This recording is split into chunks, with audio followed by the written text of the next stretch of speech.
My name is Jean-Guillaume de Tocqueville. I'm a 5th-generation below Alexis de Tocqueville. And we try to keep this great legacy alive with the foundation. Perhaps, Ralph, I was thinking about, I'm happy to answer any questions, and if you want to have a Q&A starting right now, but I was thinking of explaining a little bit who Alexis de Tocqueville was. We would love that. And then switch to what we do with the foundation. I would like to start with the one question. Why is it topical to know more about Alexis de Tocqueville these days?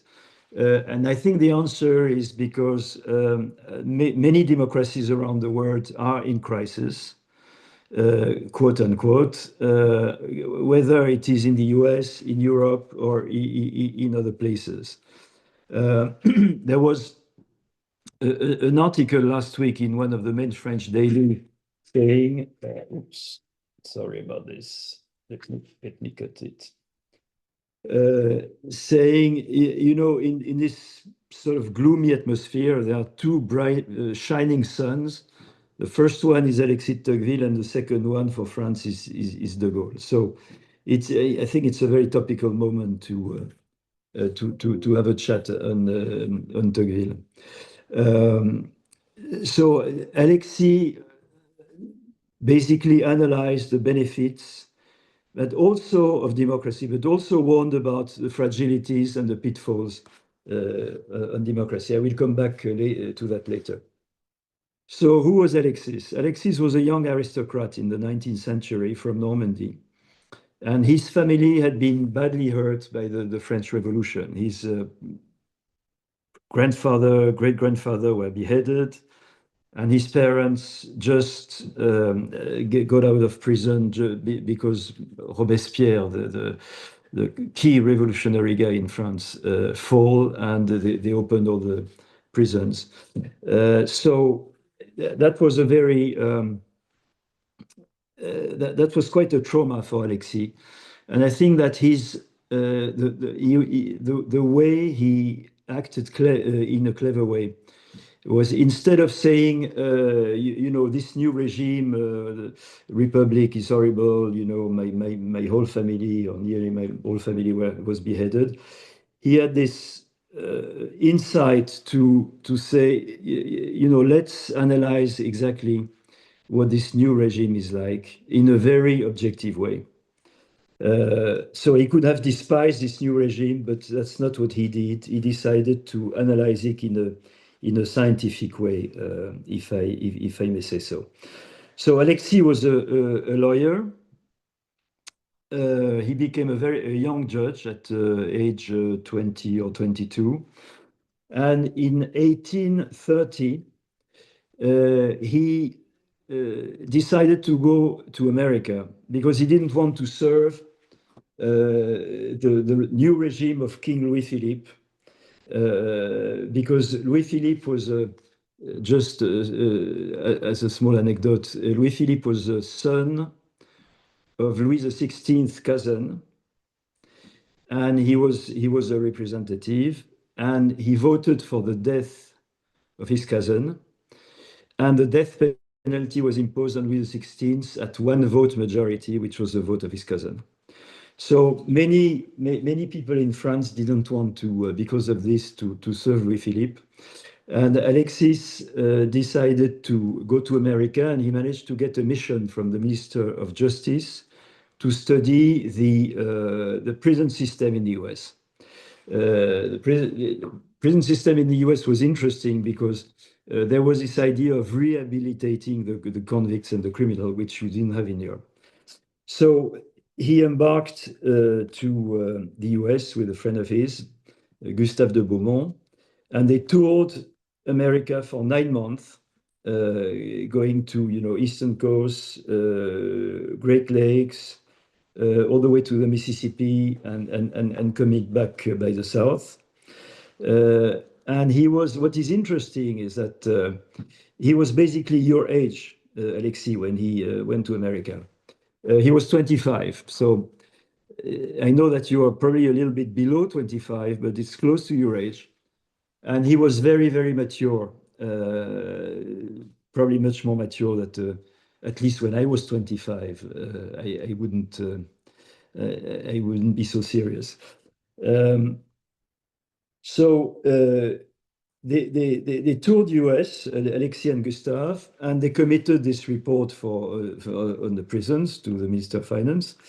But the real purpose, at least for Alexis, was to study the institutions of this new extraordinary republic. At that time, the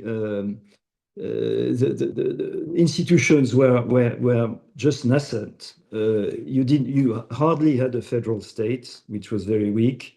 You had young state governments, but mainly what Alexis saw in the American communities was the way the pioneers and civil society would take care of their own affairs. They would not, as would be the case in Europe, expect everything from the states or the government. They would, in their community, they would be active. They would take care of schools. They would take care of hospitals. They would take care of the fire squad. And this is really what I think impressed Alexis the most, is the way citizens, civil society, citizens, associations, corporations would take part into the collective good and helping each other and helping the society. So he came back after observing this, after speaking to many people. He met with 2 US presidents. They were very nicely welcomed by Alexis and Gustave by Americans. And he came back to France, just locked himself in his estate in Normandy, spent 4 years writing Democracy in America, which is remains his masterpiece. And what is funny is that he found a publisher, but the publisher was not sure that the book would be successful. And he edited the first drawing in 500 books. The 500 books were sold out in a matter of a few hours, and then there were many other editions of Democracy in America.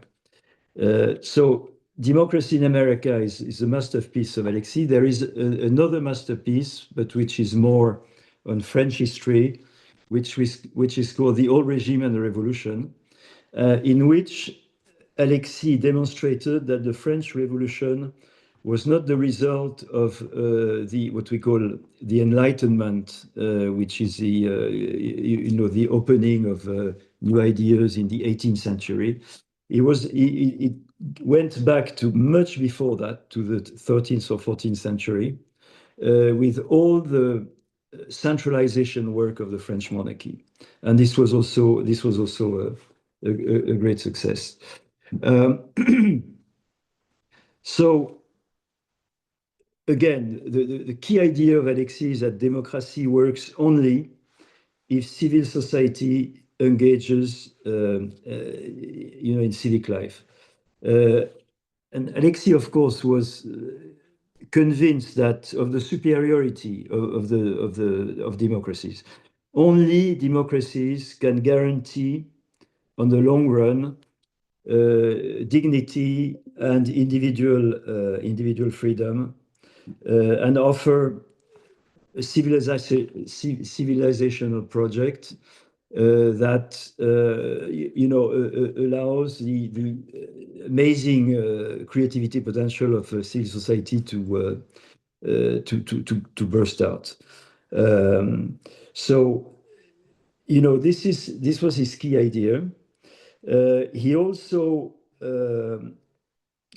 warned, because again, he was very objective. He also warned that democracies are fragile. They are fragile because if you don't have a vibrant civil society, it's not a question of voting, every 5 years. It's a question of being part of a dynamic process with, as I said, to take part in the collective good. If this doesn't happen, then you have dangers and fragilities. The first one is that what Tocqueville called the tyranny of a majority. Today, we can see that you also can have tyrannies of minorities. Another danger was the disconnection between the elites and the people, which is very detrimental to democracy, and that leads to individualism. Individualism, where citizens just don't care anymore about public affairs, and they just are just interested in their small family circle, things like this. And this is a nil democracy, and this is where dangers of dictatorships or authoritarian regimes, risk to happen. So this is, what Alexis brought back from the US, and as I said, his book was an incredible success because people in Europe were very interested in his observations. And it was an era where monarchies were questions, and democracy was and the US example was a fascinating example. So this is what Alexis brought back from America, and a few years ago, 12 years ago, we, with friends and my wife Stephanie and a bunch of friends, and now Corinne, who is our CEO, we thought that we should, this legacy was a fantastic legacy. Nobody criticizes Tocqueville's legacy. That's quite extraordinary, because it is an honest and smart legacy. And we thought that we had to do something to keep it alive. So we decided to create this Tocqueville Foundation, the purpose of which is to defend democracy, of course, and defend the transatlantic link, which is a little bit secret these days, but no doubt that it will come back. And again, I'm sorry to repeat myself, and encourage civil society to take part into the common good, again, citizens, corporations, associations. Alexis used to say, associations is the mother of all sciences. Because when you get involved in a collective project, you of course demultiply your chances to succeed. So basically, our concrete projects are around our vision, which is defend democracy and civil society, and three core things, which are: the first one is to transmit this passion of democracy to young generations. All we do is for young people, young generations. Otherwise, we are of no use.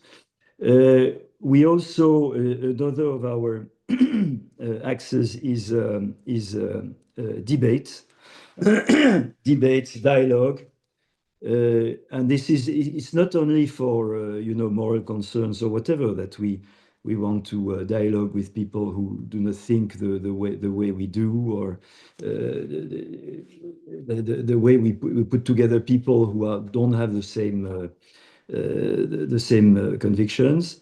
It is basically a question of efficiency, because if you have problems, for collective problems, and you have people who differ in the way they want to solve these problems, if everybody is polarized and you just speak with friends who think the same things as they do, it's not very useful. The only efficient way to solve these problems is to debate and to compromise, and then acting, and that's what we do with our different projects. Our key project is a conference that we hold every year in Normandy, in Alexis de Tocqueville's home, which is now our home, where we still have his cabinet, his library, and his papers, his manuscripts. This is a place that Alexis loved, because it's a he found there serenity and the quietness that allowed him to work.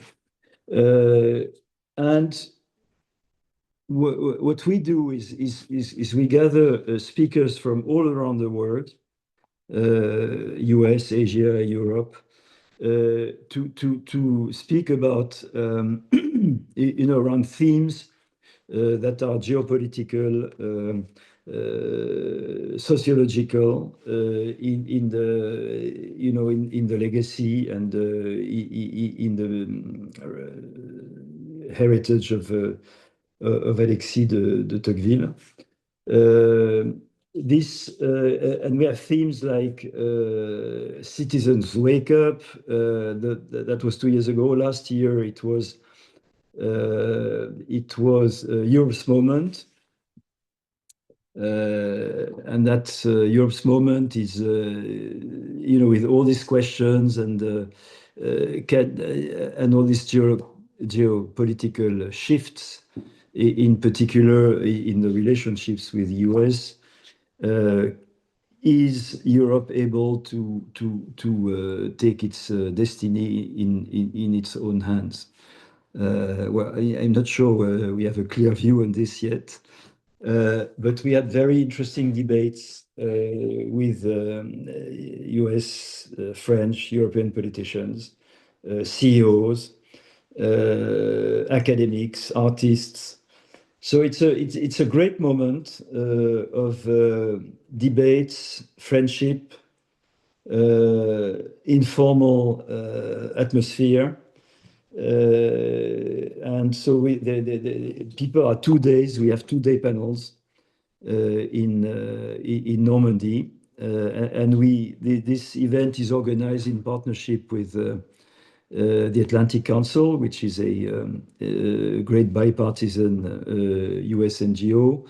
The Figaro, which is the largest daily paper, and the Tocqueville Foundation. And we, hopefully, we encourage debates. I think, frankly, we put together people on the same panel that would never had accepted to debate together if it was not in Tocqueville. So we have a few other projects. We have every year in Monaco, we organize a big meeting, not so big actually, because but a very interesting meeting with philanthropists and civil society leaders and thought leaders on themes that are important for them to reflect on, and there are many the participants to this roundtable have done a lot of projects together after making friendships with the people we put together, and and debating. Today's the theme that we debated last October was Science in Peril, is it a new agenda for philanthropy? So that was extremely interesting. And we do this with the Foundation of Prince Albert. We have training sessions with other NGOs for professors, that high school professors, that then on Tocqueville, on the local democracy, on how parliament works, on the importance to debate. And this, the idea is that these professors in turn just explain that to their pupils. So yeah, that allows us to have a larger reach. So as I said, we're a small team. We have Corinne, we have Laure Mandeville, who is a great friend and one of the stars of the Figaro.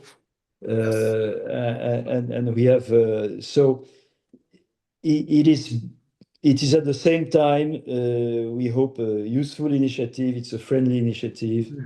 And we are, for the first time, we are organizing this year a big event in May in Mount Vernon in Washington, D.C. Mount Vernon, as you all know, was Washington's house.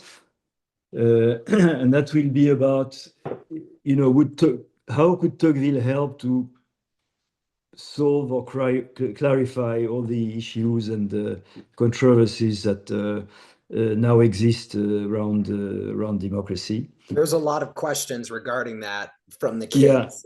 Yeah. So Ralph, I've been too long already. I'm just finishing. No, you're fine. I wanted to say, your next one. Our next target is 2031. Which will be the 200th anniversary of Alexis' trip to the US. And so we are going to organize a number of things there, probably redo the travel he did, in the cities where he went. The purpose is always the same, is to convince people that there is, in spite of all the imperfections, there is no better political system than democracies if you want to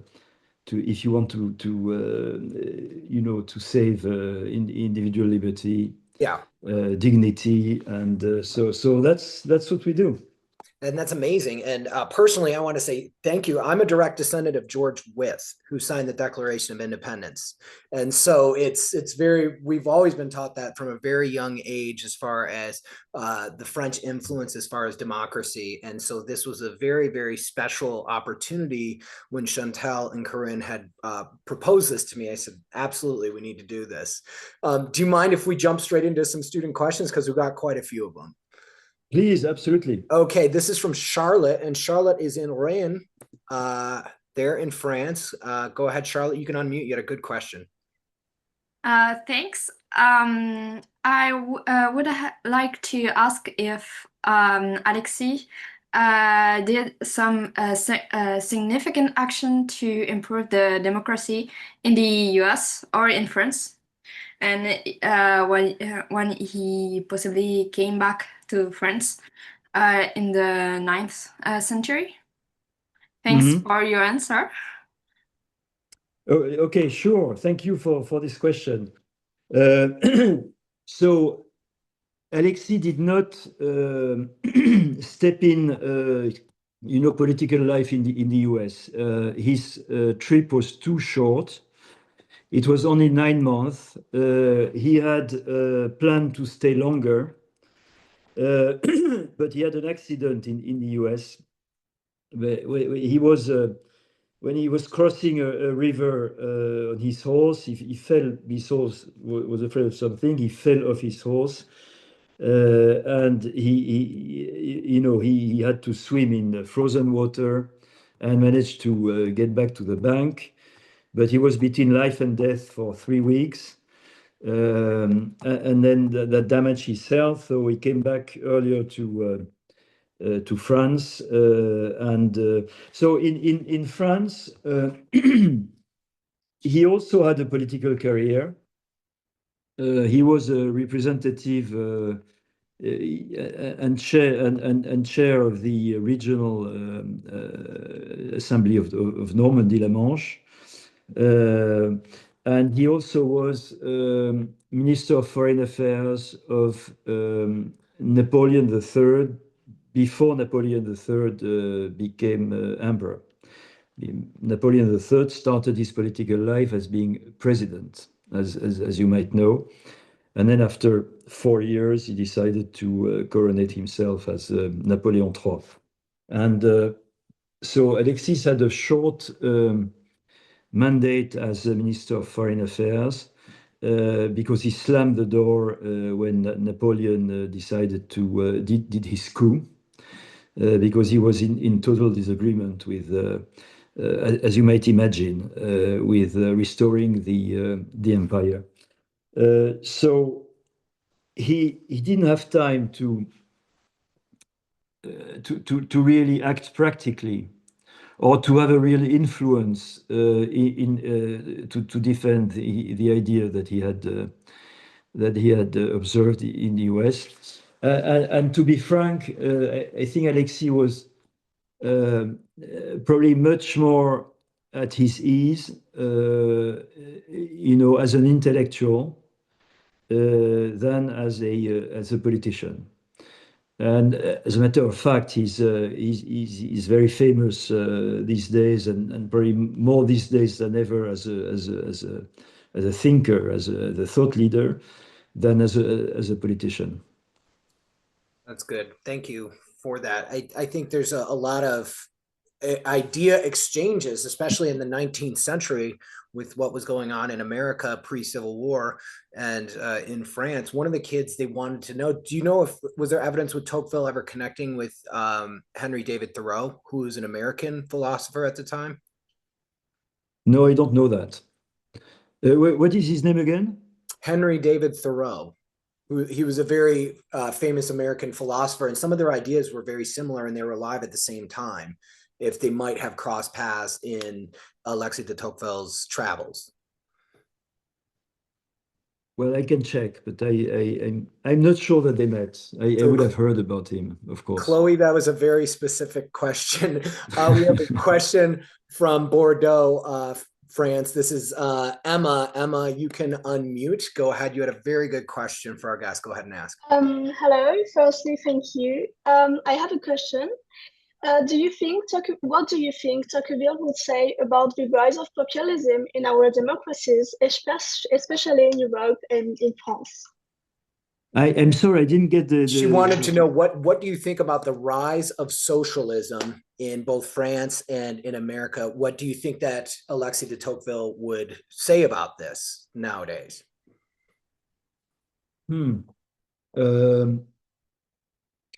Alexis de Tocqueville was not.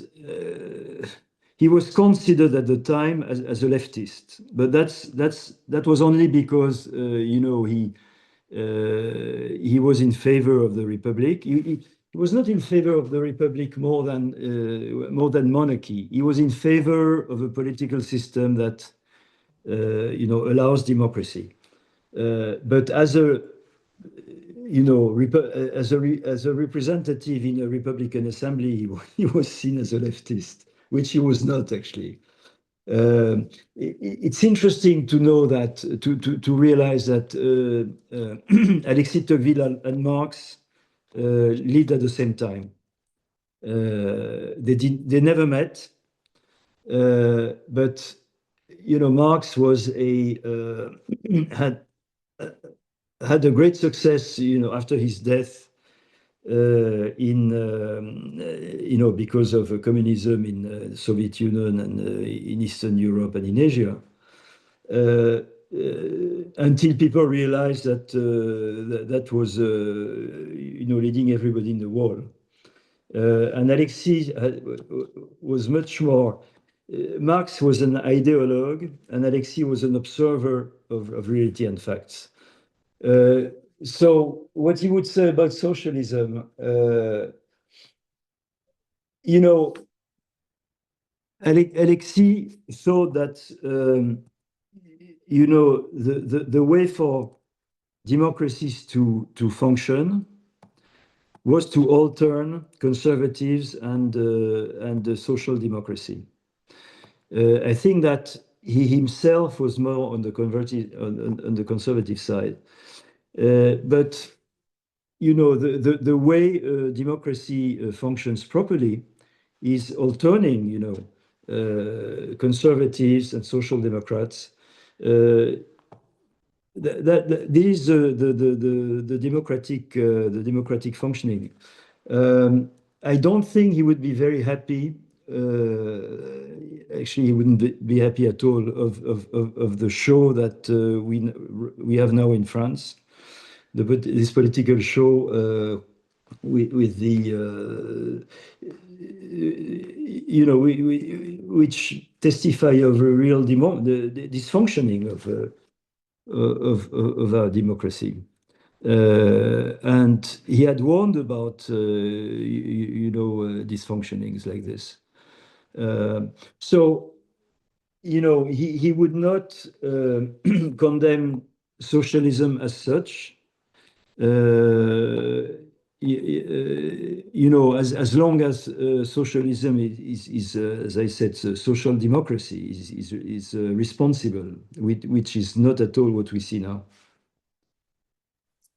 Yeah, In France. there's a lot going on in both America and, you know, I don't, is there any correlation with the stuff that's going on in America as far as the gap in classes with like government shutdowns and everything like that? Is there anything like that happening in France that's a parallel as well?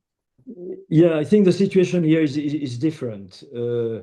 In Trump, in the U.S., President Trump has all the you know, the powers in executive power. He has the two chambers with him, and in France it's different.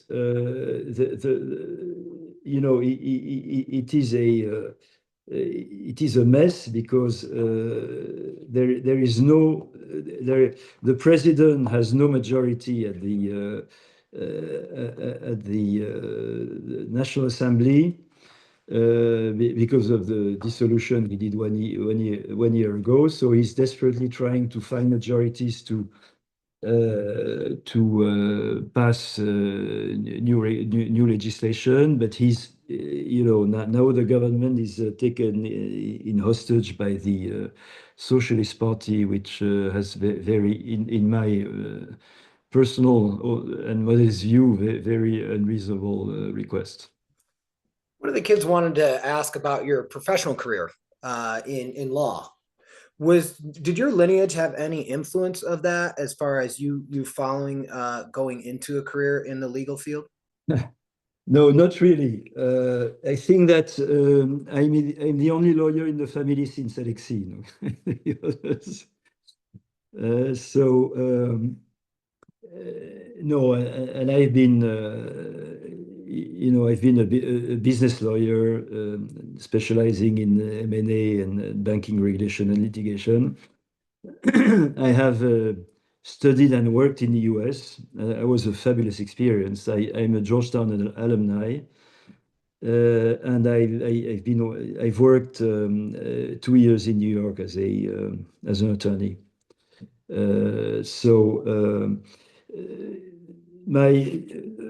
Of course, you know, I've had questions about my relationship with Alexis. But you know, what was important for my partners was more my bottom line. So it makes sense. It makes absolute sense. I agree. We'll go with a couple more student questions, and then we'll let you go. This is Clara. Clara is in Portugal. You had a very good question for our guest. Go ahead and ask. Hello. I wanted to Claire. know which of Alex's insights about democracy do you think remains most relevant today and why? I think his views are more topical than ever. he was a man of the 19th century, first part of the 19th century, and most of his observations are still valid now because I think that he tried to see, beyond the daily political life, what are the basic values of democracy. He was an incredible observer. I think, as I said, I think that his key observation was the so important role of civil society in the good functioning of democracy, and this is the reason why we have created a foundation whose projects we are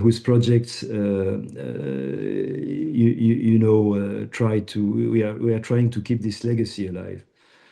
But what he explains also on the benefits of democracy, the fact that in spite of all its defects and problems, democracy remains the sole and only regime where people can really blossom, if I could say, and be free and have a dignity is democracy. He also spotted all these difficulties, disconnection between elites and the people, individualism, the equality. I mean, Alexis was absolutely not in disfavor of equality. He thought equality was a legitimate aspiration. But he said what he showed is that equality without liberty may lead to authoritarian regimes or dictatorships. So so to answer your question, I think it's the importance of the role of civil society in the democratic government. Well said.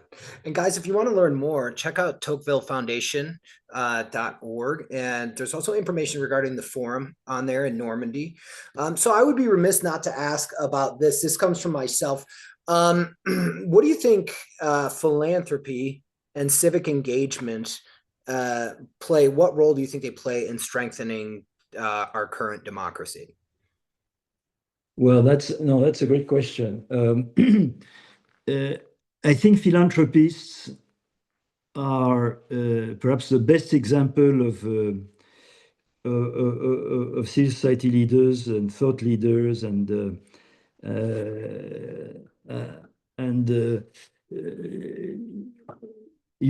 just leaders as such. They most of the time philanthropists, all the time in the US, but also oftentimes in Europe, are business people, entrepreneurs that have succeeded in their business and that are eager to give back to the community in creating foundations, NGOs, associations, and they are, of course, the idea is not to substitute the states and governments, but the way this desire to give back to the community is a very specifically American quality. And I think that this is the reason why I think that philanthropists are, an excellent example of what civil society can do to play a role in helping democracy. Well said. It is. I came to philanthropy through United Way because when I was a young lawyer working in New York, I got a phone call from United Way saying, We are United Way, and we would like to name our club of large donors after your ancestor. And I said, you know, this is great, this is very kind, but you tell me a little bit more who you are. And the lady said, sure. And so we had a conversation, and she said, we have our national meeting in Dallas this weekend. Why don't you come? So I went, and it started like this. And I discovered this word of American philanthropy, which I found was fascinating. You know, with really great people. Great entrepreneurs that you know, decided with their wife and kids to bequest you know, all their money to philanthropy, and so this is probably the best experience I brought back from my years in America. Well, if you ever come to Las Vegas, I work at a food pantry twice a week, and we always say at the food pantry, you can tell someone by their character when you help those who can't help you in return. So we are going to end this with one final question. But before I ask you that question, I want to remind everyone on here that December 3rd, we have the exploration of Tocqueville's observations during his journey in America. So you guys can sign up. We're going to be sending information about that after today's talk. So Jean-Guillaume, the final question, and I always ask this of all of our guests, what advice would you have for the next generation as they go off into the world and figure out what kind of paths they want to lead? Yeah, that's a key question, obviously. And as I said, what we do it for the next generation. I would very modestly, of course, advise the next generation to, in a world that is moving like you know, at light speed, basically, innovations that are rising at light speed. For you know, mostly for the better, but also sometimes for the worse. I would advise the young generation to keep, you know, these values, in particular democratic values, very hard in their heart. And that you know, if they have this belief and this solidity, I think that they will do great in the world to come. So guys, if you want to learn more, definitely check out tocquevillefoundation.org. Please join us for our upcoming guests starting December 3rd, and then we will have one 2 weeks later, all surrounding Tocqueville and all things Tocqueville Foundation. So Jean-Guillaume, I traditionally allow everyone to unmute and say thank you to our guests, and then I end the meeting for all. So can we all say merci, thank you to our guest Jean-Guillaume de Tocqueville for taking time out of his day to talk about the foundation. Thank you so much, sir. Thank Thank you. you very much. Thank you. Merci. Thank Thank you. you. Thank you. Merci. Thank you.